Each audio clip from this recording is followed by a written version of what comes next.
Hi everybody. Today I got a video for you on how to make a cool adjustable ridgeline for your hammock. We're going to make an improved Whoopie ridgeline using 164 inches of spliceable line. This ridgeline for your hammock is very similar to the UCR ridgeline, also known as utility constrictor rope. With a UCR ridgeline we have the main line and then a UCR portion, the constrictor portion, that slides on the ridge line and then locks into place wherever you want it. With this ridge line, we always have the tail hanging off the end of your hammock. Another type of ridge line that you might be familiar with is the Whoopie sling ridge line, which is a lot like the Whoopie sling on your hammock suspension. It has a large adjustable loop on one end, and then it has a berry that is part of that loop, and when you adjust the length, you're pulling the rope through the berry.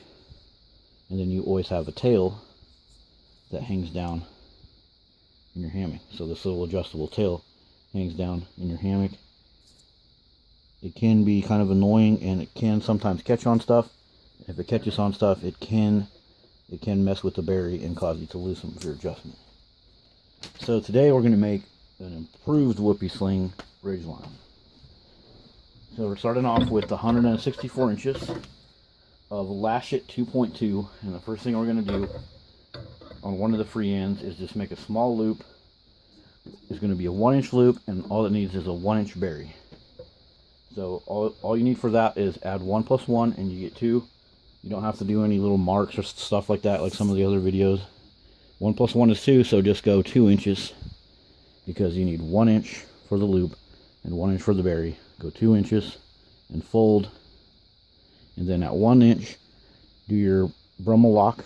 You bury the short strand through the long strand, and then you come back and bury the long strand through the short strand, and then bury the remaining short strand. So let's go ahead and do that. So I'm using a D.I.Y handle that I have heated up a baiting hook and melted into. It works amazing. These splicers are nice, but they break, and then you just have these little handles left over. So this is a great combo. So like I said, 1 inch. First we're going to bury short piece through the long piece, going through the center there.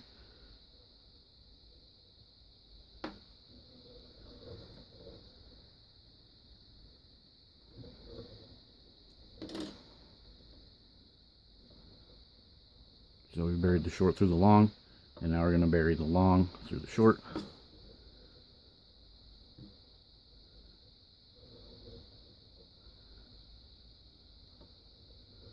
So now I'm just going to bury the long piece through here.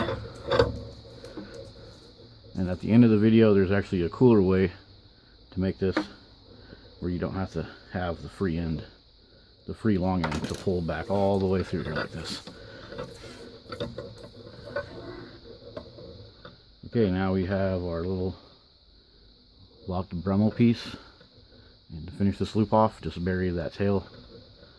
Enter with your splicer about 1 inch beyond where that tail ends.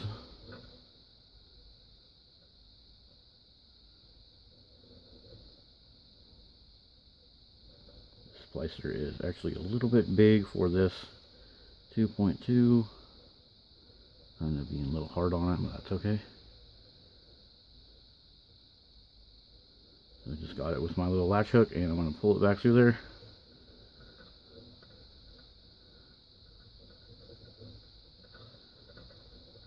Hopefully there's enough room.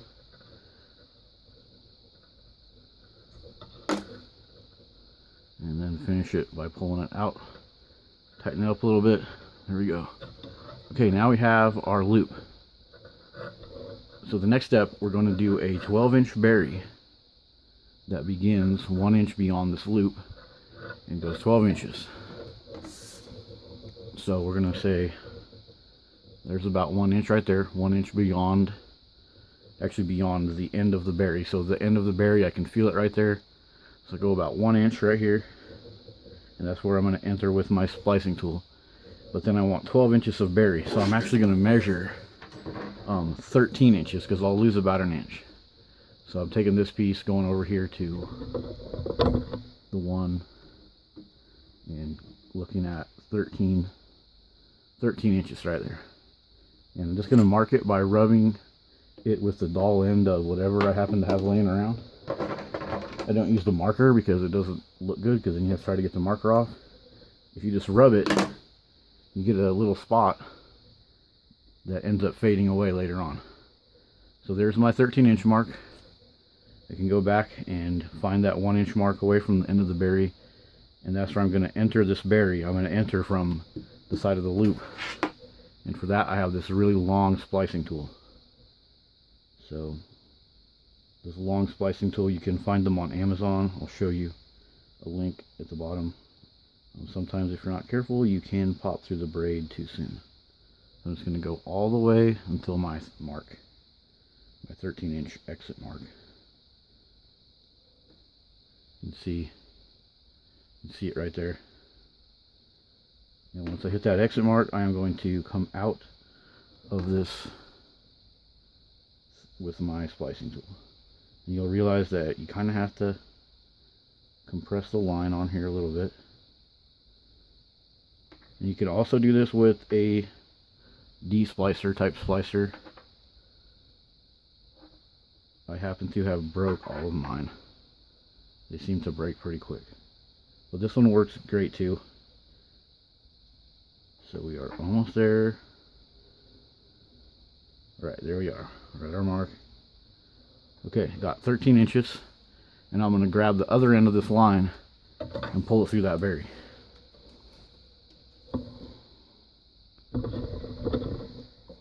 So here's the other end, and I've actually pulled out 50% of the strands already. And I will finish that right now.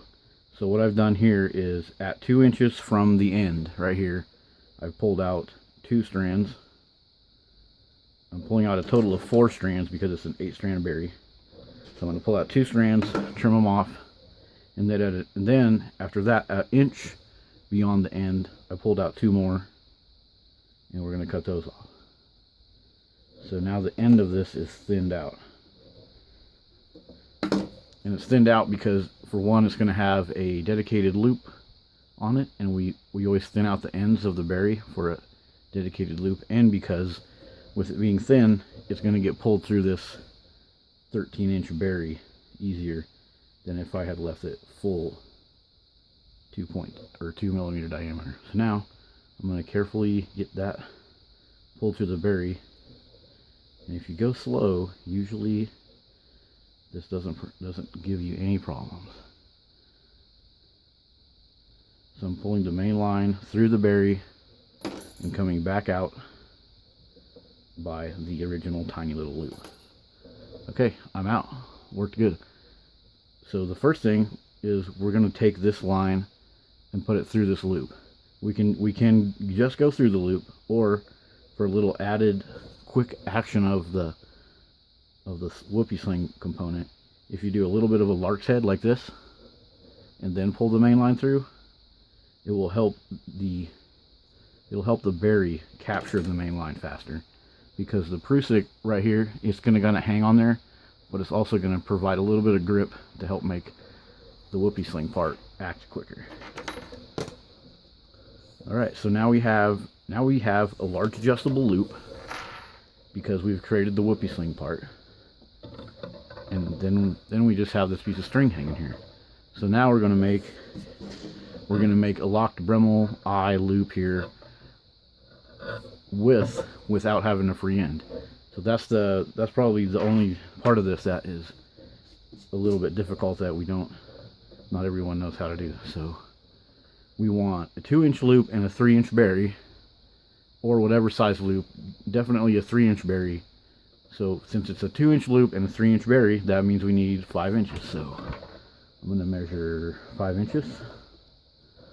Alright, and then fold it at the 5, and then wherever my loop begins is where I begin my Dremel splicing. So I need a 2-inch loop, so I begin at 2 inches right there.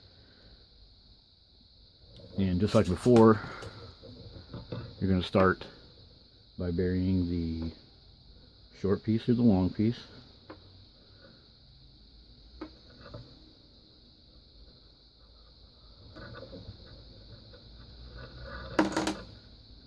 And now we have to bury the long piece through the short piece.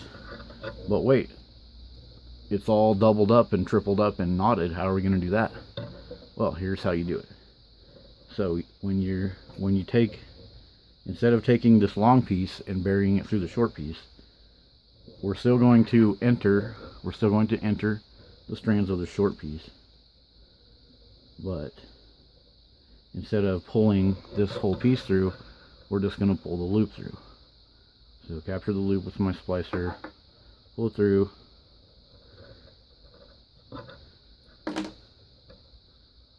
and then kind of pull it like you were making a regular Brummel splice. And now you're going to notice, oh, you have a Brummel splice here, but it's all turned inside out. So you can fix that.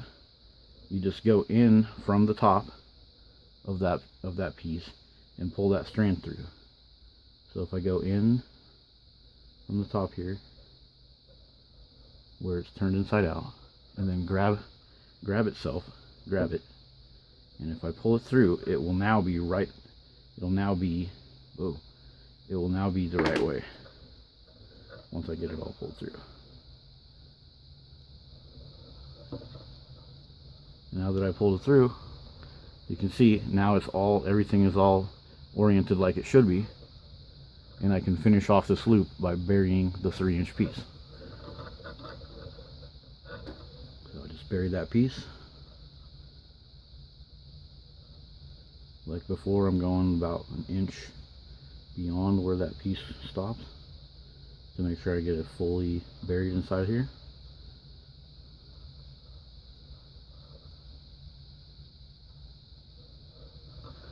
Here we go.